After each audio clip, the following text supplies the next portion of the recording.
सन 1665 छत्रपती शिवाजी महाराजांनी थेट सुरतेवर धाडसी हल्ला केला आणि मुघल साम्राज्याला एक प्रचंड मोठा धक्का दिला होता. औरंगजेब कमालीचा संतापला होता. आता शिवाजी महाराजांना कसंही करून थांबवण्यासाठी त्याने आपल्या सर्वात शक्तिशाली आणि अनुभवी सेनापतीला दक्षिणेत पाठवलं, मिर्झा राजा जयसिंग. आणि मित्रांनो, इथूनच सुरू झाली स्वराज्यावरची आजवरची सर्वात मोठी मोहीम. आज आपण याच थरारक इतिहासात डोकावणार आहोत. जाणून घेणार आहोत की मुघलांचा हा प्रचंड दबाव कसा वाढला, पुरंदर किल्ल्यावर नेमकं काय घडलं, मोरारबाजी देशपांडे यांचं ते अंगावर पाटा आणणारं शौर्य, आणि सगळ्यात महत्त्वाचं म्हणजे असा हा ऐतिहासिक पुरंदरचा तह महाराजांना का स्वीकारावा लागला. चला तर मग थेट सुरू करूया. आता या सगळ्या थरारक नाटकाची सुरुवात नेमकी कुठून झाली ते बघा. एकीकडे छत्रपती शिवाजी महाराजांनी थेट मुघलांच्या आर्थिक राजधानीवर म्हणजेच सुरतेवर तो धडक हल्ला केला होता. मुघल साम्राज्याला बसलेला हा एक अनपेक्षित आणि जबरी धक्का होता. आणि दुसरीकडे या हल्ल्याची बातमी दिल्लीत पोचताच औरंगजेबाच्या रागाचा अक्षरशः भडका उडाला. त्याने पक्क ठरवलं की आता शिवाजी महाराजांना कायमचं थांबवायचंच. आणि याच संतापाच्या भरात त्याने आपला सर्वात क्रूर आणि युद्धात मुरलेला सेनापती दक्षिणेत पाठवण्याचा निर्णय घेतला. तो म्हणजे मिर्झा राजा जयसिंग. तर सुरुवात करूया सुरतेवरील हल्ल्यापासून आणि औरंगजेबाच्या त्या भयंकर संतापापासून. 1665चं ते वर्ष. घटना इतक्या वेगाने घडत होत्या की विचारू नका. वर्षाच्या सुरुवातीलाच महाराजांनी सुरतेवर अत्यंत यशस्वी हल्ला करून मुघलांची संपत्ती स्वराज्याच्या कामी आणली. पण मध्यापर्यंत काय झालं तर दिल्लीत औरंगजेबाचा राग अगदी शिगेला पोचला होता. त्याने पूर्ण ताकदीनिशी मराठ्यांचा बंदोबस्त करायचा चंगच बांधला. आणि मग वर्षाच्या उत्तरार्धात मिर्झा राजा जयसिंग एका अवाढव्य आणि सुसज्ज सैन्यासह दक्षिणेकडे चालू लागला. मुघलांचा दबाव आता स्वराज्यावर क्षणोक्षणी वाढणार हे आता स्पष्ट झालं होतं. आता बघूया ही मिर्झा राजा जयसिंगाची मोहीम नेमकी कशी होती आणि त्याने काय रणनीती वापरली. बघा, जयसिंग हा काही साधासुधा सरदार नव्हता. त्याने स्वराज्यात पाऊल ठेवताच अक्षरशः चारही बाजूंनी कडक नाकेबंदी करायला सुरुवात केली. त्याने फक्त सैन्याच्या बळाचा वापर नाही केला बरं का. त्याने स्वराज्यातल्या अनेक सरदारांना, जहागीरदारांना पैशांचं आणि जहागिरीचं आमिष दाखवून फोडायला सुरुवात केली. एकाच वेळी गावांची जाळपोळ, निष्पाप प्रजेची लूटमार आणि महत्त्वाच्या किल्ल्यांना वेढे. मुघलांनी स्वराज्यावर असा काही प्रचंड दबाव आणला की विचारता सोय नाही.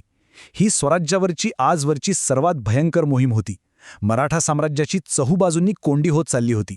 याच कोंडीतला एक अत्यंत थरारक आणि हृदयद्रावक प्रसंग म्हणजे पुरंदरचा वेढा आणि मोरारबाजी देशपांडे यांचं शौर्य. दिलेर खानाने पुरंदरला कडक वेढा घातला होता आणि तिथे उभे होते पुरंदरचे किल्लेदार मोरारबाजी देशपांडे. अंगावर काटा आणणारा प्रसंग आहे हा.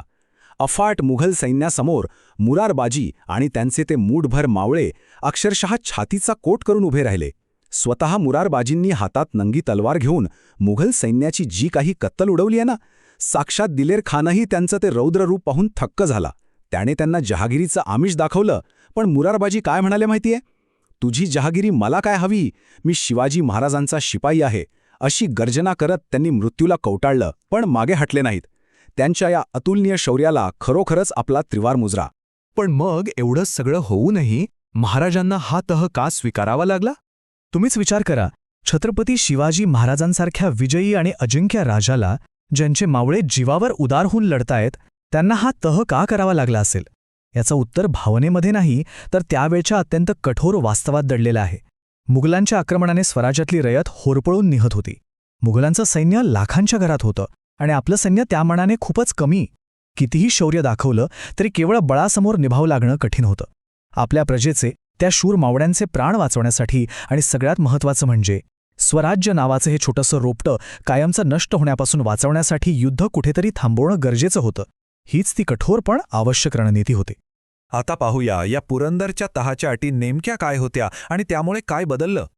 या अटी ऐकून तुम्हालाही धक्का बसेल. तब्बल 23 किल्ले, हो 23 किल्ले आणि त्याखालचा 4 लाख होणांचा सुपीक प्रदेश महाराजांना मोगलांच्या हवाली करावा लागला. स्वतःकडे राहिले ते फक्त 12 किल्ले आणि 1 लाख होणांचा प्रदेश. शिवाय गरज पडेल तेव्हा मोगलांना लष्करी मदत करायची.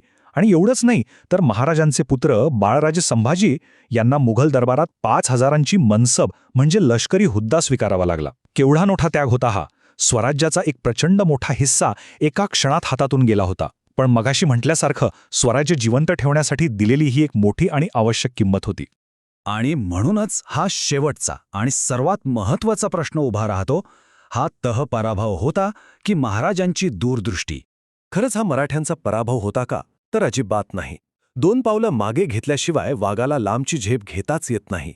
हे अगदी स्पष्टपणे दाखवून देतं की छत्रपती शिवाजी महाराज हे नुसते योद्धे नव्हते, तर ते एका अत्यंत उत्कृष्ट दर्जाचे मुत्सद्दी राजकारणी होते. त्यांनी तो कठीण काळ ओळखला, मुघलांशी तह केला, वेळ मारून नेली, आपल्या प्रजेला वाचवलं आणि मुघलांचा तो मोठा धोका तात्पुरता का होईना पण स्वराज्यावरून दूर केला.